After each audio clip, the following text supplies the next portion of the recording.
Hi everyone. So TNEA வந்து seat அலொகேஷனில் வந்து ரெண்டு வகையான இருக்குது. ஸோ அதை தெரிஞ்சுக்க ஆர்வமாக இருக்கீங்களா? So come on we can discuss. Yeah, so seat ரெண்டு டைப் என்னென்னலாம் பார்த்தீங்கன்னா வந்து government quota and management quota. So இந்த கவர்மெண்ட் கோட்டா பார்த்தீங்கன்னா வந்து அரசு கல்லூரிகளில், அரசு இன்ஜினியரிங் கல்லூரிகளில் வந்து முழுக்க கவர்மெண்ட் கோட்டாவில் தான் ஃபில் பண்ணுவாங்க. ஸோ அரசு அங்கீகாரம் பெற்ற காலேஜ், அதாவது கவர்மெண்ட் எய்டட் காலேஜ். ஸோ அந்த கவர்மெண்ட் எய்டட் காலேஜில் பார்த்தீங்கன்னா வந்து ஒரு குறிப்பிட்ட பர்சன்டேஜ் வந்து கவர்மெண்ட் சீட்டாகவும், ஸோ ஒரு குறிப்பிட்ட பர்சன்டேஜ், அதாவது ஒரு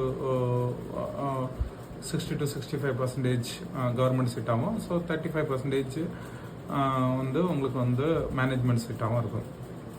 ஸோ இது வந்து கவர்மெண்ட் கோட்டா வந்து முழுக்க வந்து அட்மிஷன் பார்த்தீங்கன்னா வந்து மெரிட் பேஸில் தான் இருக்கும். ஸோ இந்த டிஎன்இஏ கவுன்சிலிங் மூலமாக தான் இருக்கும்.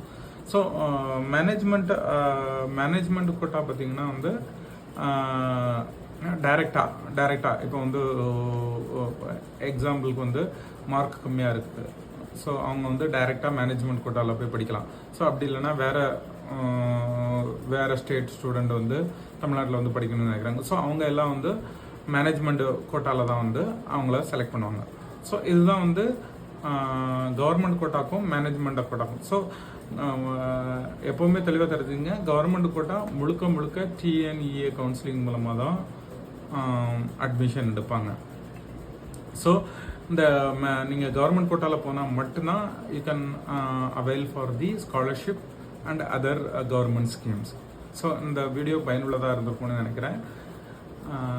தேங்க்யூ ஃபார் வாட்சிங். Stay tune for the